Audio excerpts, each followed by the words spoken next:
welcome OPSM family. We have Jesse Falanga with us back again with the podcast, and we also have Remco Boereo club. He's actually the head coach at Västerås. Did I say that right? In Sweden? Almost, yeah.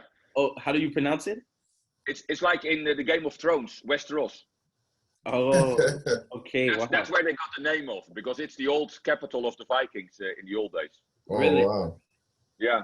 I had no idea. It's only written different here in Sweden, but it's Västerås. Yeah. Okay. And then how old is the club? Like, how long has the club been? Bloody hell, I don't know. It's been a while. Yeah, it's been a while. Yeah. And if my language is sometimes out of order, you have to do a beep in there, because I used to work with some American Brazilian guy, and he used the F word quite some.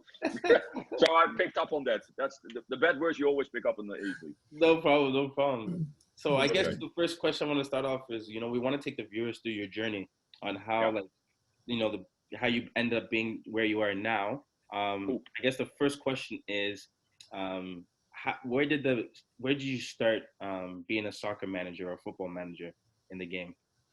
Well, after having played as a professional for more than 20 years, I started when I was 17 with my first contract in Rotterdam, Excelsior. Oh, wow. And I ended when I was 36. Yeah, 36. No, 37. I turned 37 that year in Zwolle.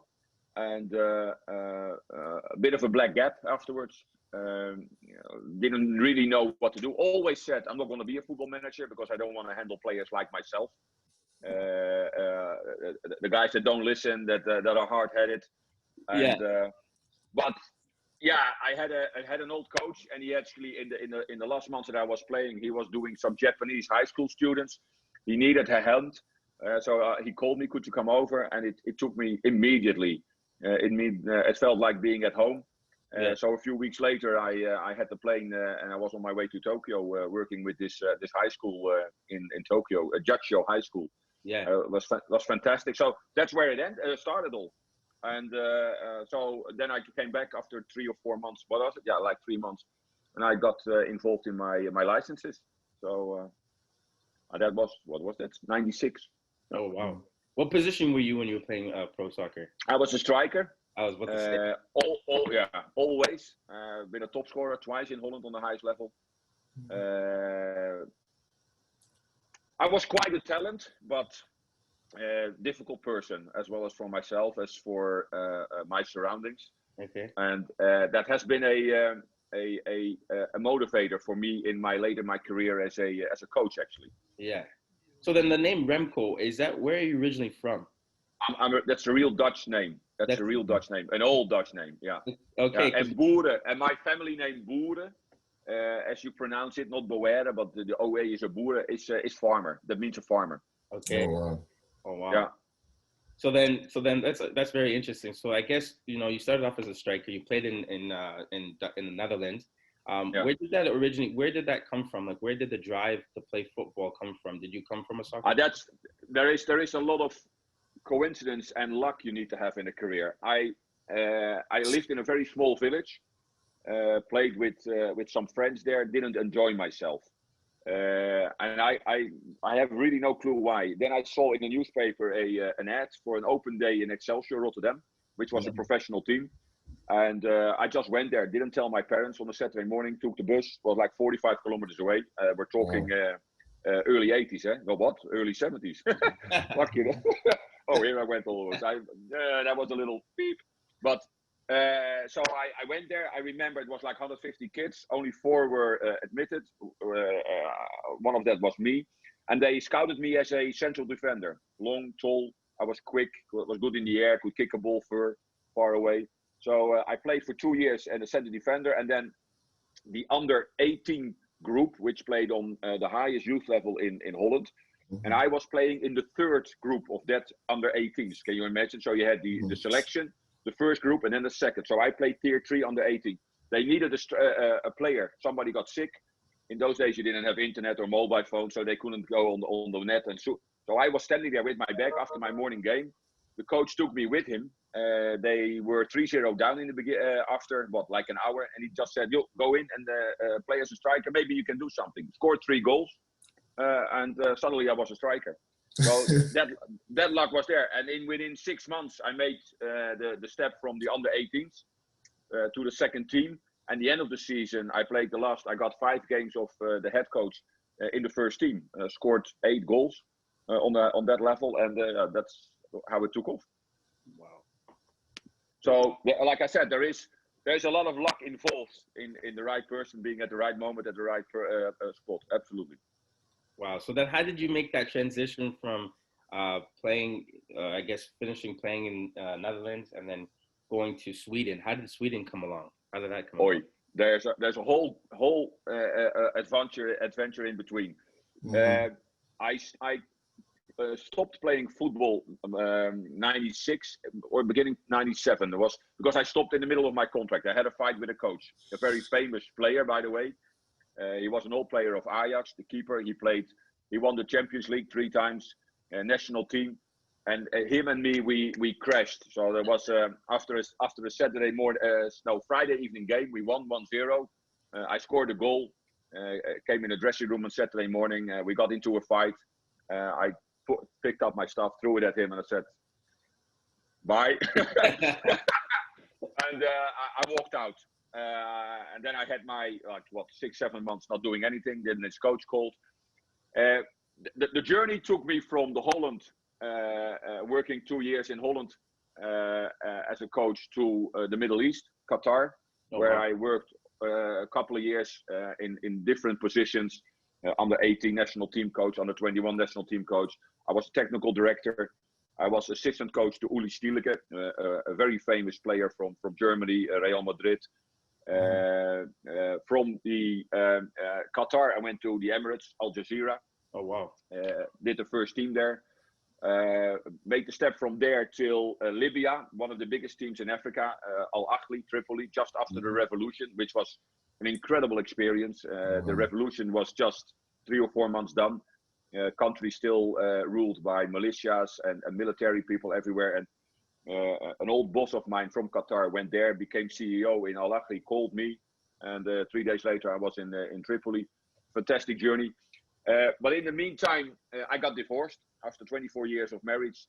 Met a new girl, 20 years younger, and as life goes, we wanted to start a new family. I had already 4 older kids, so when we were living in the Middle East, we decided, okay, what would be a place for us to start a family? She's from Switzerland, I'm from Holland, and we met in Abu Dhabi.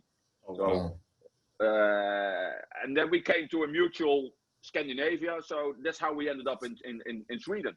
And really, that was more or less like opening Google Earth on the computer and say, okay, this looks like a nice spot, and we just go there and we see where it takes. Now we got 2 houses here, 2 kids, and we're not really moving from here. But in the meantime, I worked in India, I worked in Norway, I worked all over the place. Remco, I had a question about when you were in Tripoli, working at Al Ahly. I heard a story that Gaddafi's son was, I think, the captain of Al Ahly Tripoli before that. Did you ever get to meet him? No, they were all captured. Yeah, by the time. Some of them were killed. No, I worked with a mister called a football player, Radwan Adib, and I can show you pictures if necessary about that. But he's one of the most famous players in Libya. He was really an incredible player. He was my assistant, and he told me a lot of stories about that. And there was even a Saad Gaddafi. That's the one you're talking about. Yes. Even all the players in the team were not allowed to have their name on their shirt. He was the only one who had his name on his shirt. This is incredible. The place we trained, we had on the end of the field there was a villa, which is now being used as a team place where they eat and they. But I don't think I'm looking here on the back side of me. I have got the picture somewhere. I'm sitting there in front of it. And that was something else. That was the people in Libya, fantastic. But the stories you hear about the regime, that's heartbreaking. Yeah. But that's How true. Tough was it? How tough was it, I guess, to manage during that time? And also, what was football like when everybody was in so much chaos? Football is a way out. Football was really a way out. Al Ahly has the biggest fan base in North Africa. We had the first team easily gets 100,000 people in the big stadium, which, by the way, was and I get the goosebumps here. We played when I was there the first time since several years. We were allowed to play in a big stadium again. And when we entered the stadium, my manager and my assistant both fell in each other's arms and started crying. And I asked, "What the hell happened here?" And they showed me a spot on the second ring, and you could see that the fence there was broken down. So I said, "What happened?" And apparently during a game, and the guy who was my manager, Mahmoud, he scored. There was an opposing team, Al Ittihad. And that was at that moment ruled by Gaddafi. That was his team. Al Ahly was the club of the people, and they scored a goal. He scored a goal, 1-0 in that halftime. And halftime they came up with pickup trucks, drove into the stadium, and started shooting people. And so my manager tells me that my assistant Radwan, this is man. They were lying behind the advertising boards, diving away for the bullets. Can you imagine? Wow. So I'm there after all these years. They're allowed. It was open, and you have no clue. Oh, we're gonna play a game. You know what my first reaction was? Shit, grass. It was too high. You know. And then these people, you look around and they have. It's for them. Oh man, incredible. Yeah. That's what makes me really rich. You know, that's not the money, but the experience, that, of course. The emotions there. That's fantastic. Yeah. That's brilliant.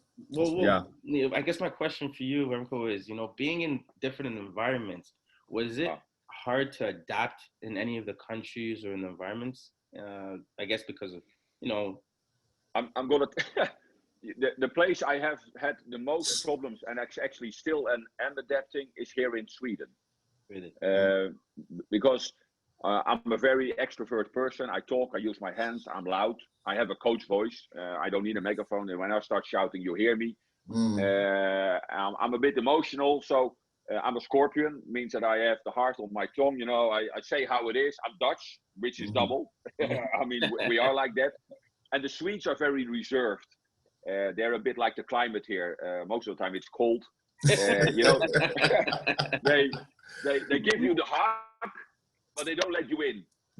So for me, my life in the Middle East, where we were talking recently with my wife about it, we had 2 small kids in Libya. Sometimes we went out to do some shopping. It took us like an hour because everywhere you go, you have to come in, drink some tea, and the kids got chocolate. They didn't have anything, these people, but they were so rich in what they were giving. While Sweden is a very rich country, they have everything here, but they're not giving a lot. And I'm struggling with that. But for my family, for my two sons, Ivar and Vidar, 8 and 10 years old, it's a brilliant place to go to grow up. Even though a political situation is changing in Europe, and I've been looking already. Else, I've been talking about. Sorry about that. About New Zealand, and I actually a year ago talked to somebody in, I think it was Alberta. With you guys in Canada. They were looking for for a regional director, but in the end they said no, we want to go for somebody local who knows the local market. But no, for me, Sweden, we're really well settled here. I tell you, my wife has 2 friends and they're both foreign. Says enough. Yeah. So, Remco, in your time coaching, how much have you changed in terms of just your approach to football, tactics, even just your man management skills and things of that nature? Starting with the last, you learn the management, and when you are a player, as I was, and you played for many years on the highest level, and you start. I started my career on the 3rd tier in Holland, which is the highest amateur level, and then above it we have the 2 pro leagues. And you come from a background where everything has to be pushed aside for football. Birthdays, parties, whatever social thing. There was no social thing because you had to train and play games. So everybody around you has to adapt to your lifestyle. And then you get suddenly to work with a group where somebody says, next Thursday I can't train because my grandmother's cat is having his hair dyed, and on Saturday I can't come because and then you look, you don't understand that because you don't get that. But for them, the football is a hobby. They love it. So my reaction in those days was pretty, like this. Immediately the confrontation. You don't want to follow me, you can go. that has changed a lot. Like with the years, you lose your hairs, you also lose some of the, the things. Now you learn how to handle people. Yeah. At this moment, I work on a low level in Sweden with a small team. Money in Sweden is not big. For most of it, it's a second job. They have a main job, and then after 3 o'clock they can come for training. So it's not their main priority. So you learn to manage that. In terms of a coach, coaching is really having experience. The more you do it, the more you learn from the mistakes you make. And in the beginning, you make so many mistakes. Now, if I think back about all the things I did, and the situations which I thought then, but I handled that perfectly. Now I know you fucked up. Excuse my language there, but that didn't make any sense. But at the moment, so I now know that I'm a coach who there are little surprises for me, especially on this level. But tactically, you learn a lot in the sense of you learn how to use players. In the beginning as a coach, I was really system focused and task based on the system. I didn't look at the players.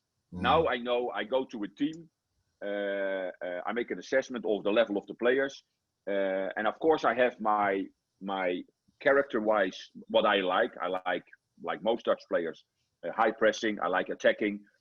I like to take initiative. I don't want what the Swedes want. In Sweden, it is really, you go back to your own 16, you wait for the opponent to make a mistake. When they make a mistake, we try to counter-attack. The long ball, it's the old English style still. A lot of teams play 4-4-2. My team, we play a 3-1-2-4 formation. I play with 4 attackers. High pressure. Directly when we lose the ball, pressure. I train a lot of times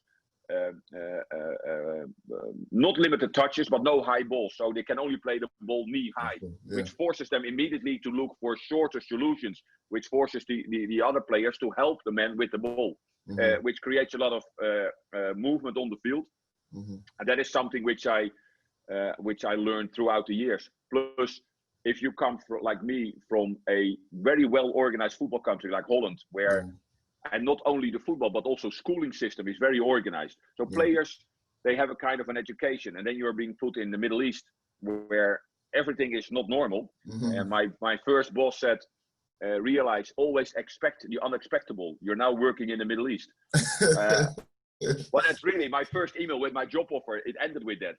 And so the automatic steps you think you can make with progress in a position game, for example, in the Middle East, you can throw away. You have to redefine yourself as a coach. You have to find other ways. In Holland, we have people who take, and in Europe in general, you have players who take initiative. They ask questions. They try out something. While you go to the Middle East, everybody, also the schooling system is, this is how you do it. That's it. It's very strict. And this is also how they play football. I worked in Japan, and we did a 3 against 2 form, 3 against 2 attacking. And I showed them a way of, okay, the middleman plays the ball to the right winger, then the left winger comes over for the overlap, and we create a 2 against 1 on the side. Okay, that's a form. After 10 minutes, they were only doing that one. So I had to tell, but there are different ones. Yeah, but you didn't tell us. You know, that was so special. In India, the Asian situation where I had 3 midfielders who were all below 20, and then I had an attacking midfielder, Lal Kamal. He was a big player, 5 times champion there. He was already 36, and nobody said anything to him. And I had to realize that's the Asian culture, that you don't say to anything to an older person, because that's not done. So how the hell are they going to coach him? You understand? So they couldn't tell him to come back or take your man, because he wouldn't listen. That's really interesting. But you learn so much, and especially you learn the most from off the field. How are the people off the field? Have coffee with them, go out with them, have dinners with them. You know, meet them at home. There you learn how they are. Am I going off topic here? No, a little bit. No, that's perfect. That's going to actually lead to my next question, because obviously you have a good systematic way of playing. You have an idea of how you want your players to play. So then, with that being said, what are the specific players, or what are the type of players, character-wise, that you look for, or talent-wise, that you look for in like each specific position? Well, each specific position is difficult, because that's but for me, the main thing is, and that's I think typically Dutch, is that I look for skillful players who can handle a ball, who don't get stressed when they get a ball in a small area under pressure, who are able to get themselves out. This is a bit, you know who Will Curver is, right? Curver techniques, you know about that. Yeah, I worked with the real guy, so I'm aware of his methodique. I'm aware of the way I trained with him when I was 20, 21. Yeah, and it's a part of my training. I don't use it for a lot of people. Curver coaching is the only way in football. That's not. It's a part of it. But a funny thing, we were doing yesterday a position game, and I showed my guys that for a lot of people, position game is about passing and about moving. It was the team with the best dribbler that always kept the ball possession. And if you look at the teams like Guardiola, from him, his best players are the ones who get him out of a 1-against-1 or 2-against-1 situation where he gets out because of the individual skills. Yeah. So for me, when I say you need to be able to play football, is you need to be able to control the ball, technically wise, be able to do the short passing.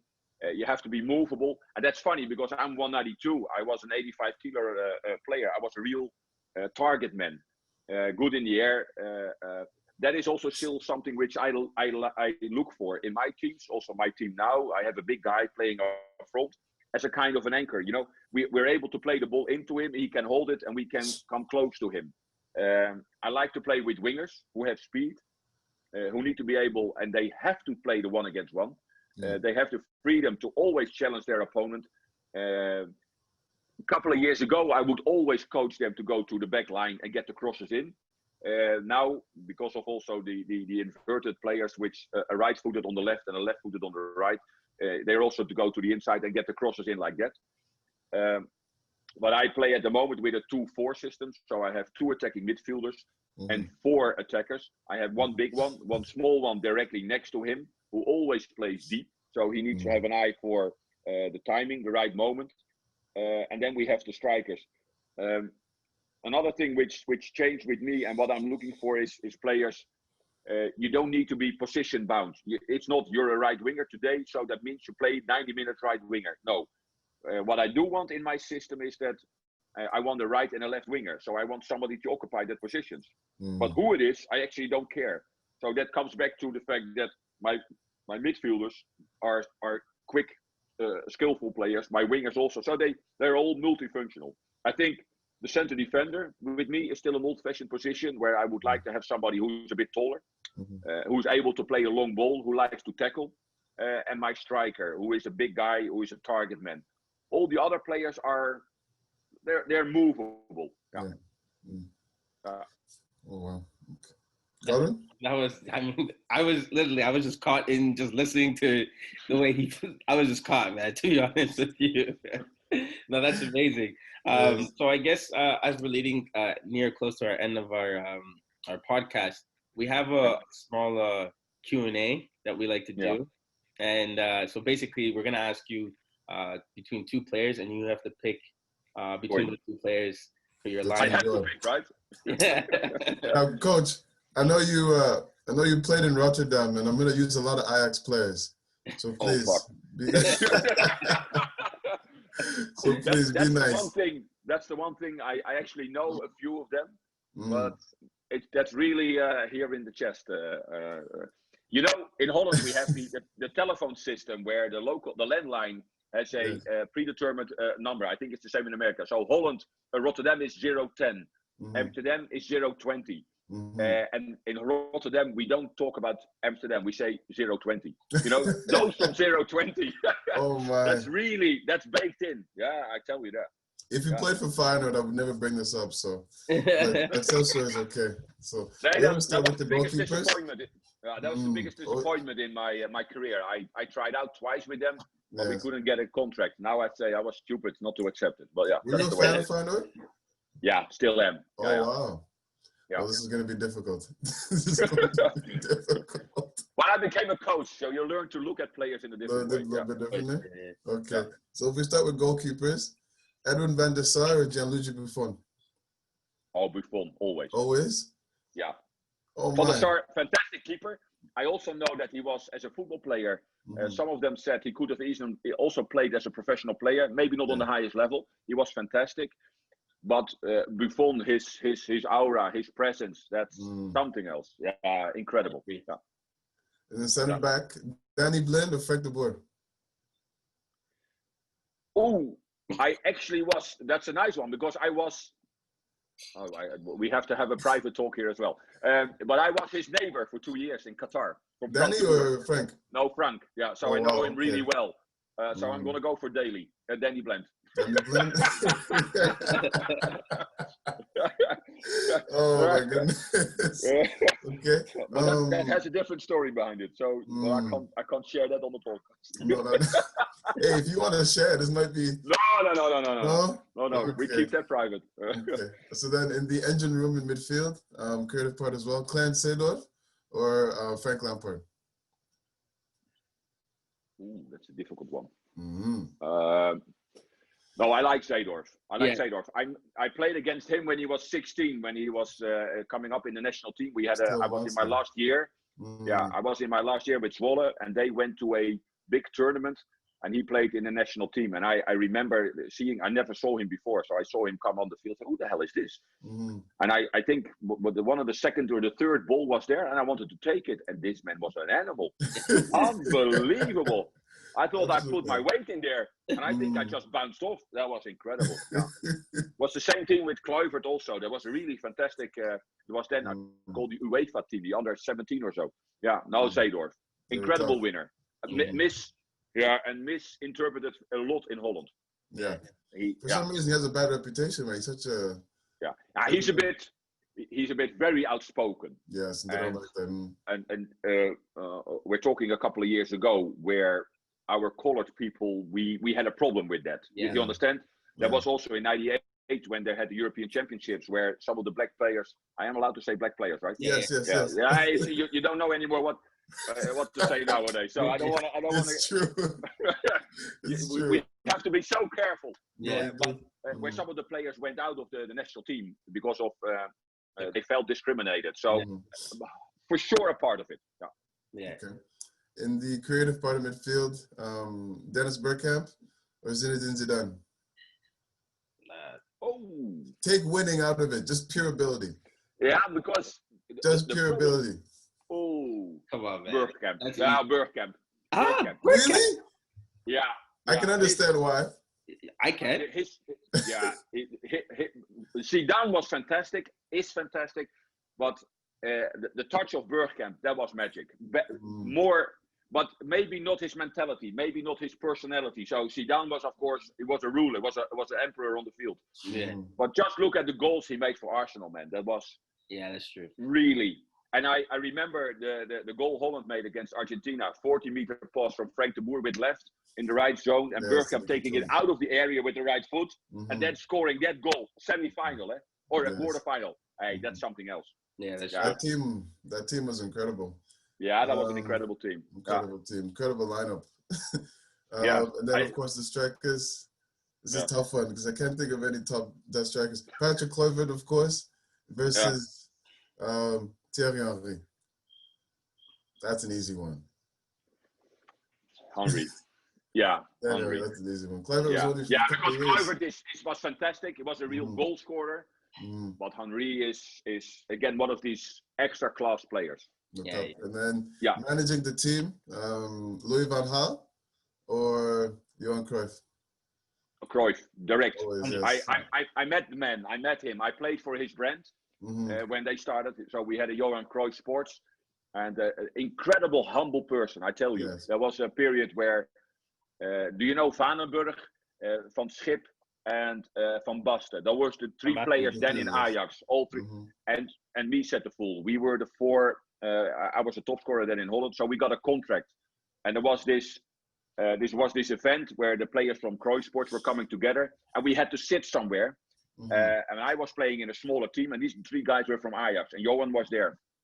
And I'm saying Johan, but actually when I met him, I said, Mr. Cruyff. We were in the elevator up, and somebody wanted to introduce to me. I said, come on, I know who Mr. Cruyff is. And he said, no, I'm Johan. I said, I think that's going to be difficult for me. So that was the first thing, but I thought, oh, he's not so. And then we were standing there, or actually I was standing, and these 3 guys were sitting, and they did not give me room to sit. And then Johan Cruyff said, "Hey, Van Basten, stand up for Mr. Boereo." You know, like this. So, pop, pop, incredible person. Now, I played against him twice, Johan Cruyff, in his last days. You cannot imagine. You cannot imagine. This, I'm getting goosebumps. everybody I know who talks about him, this is an absolute genius. Yeah.